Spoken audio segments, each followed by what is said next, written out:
महापापनाशं सदा सुप्रकाशं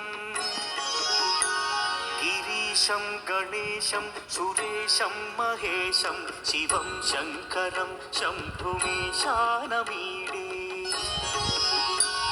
गिरीन्द्रात्मजा सङ्गृहीतार्थदेहं गिरौ संस्थितं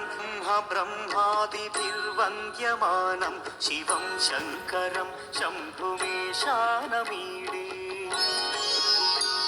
कपालं त्रिशूलं कराभ्यां दधानं पदाम्भोजनं राय कामं दधानं ध्यानं शिवं शङ्करं शम्भुमीशानमीडे शरच्चौद्रगात्रं गणानन्दपात्रं त्रिनेत्रं पवित्रं गणेशस्य मित्रम् अपर्णाकळत्रं सदा सच्चरित्रं शिवं शङ्करं शम्भुमीशानमीडे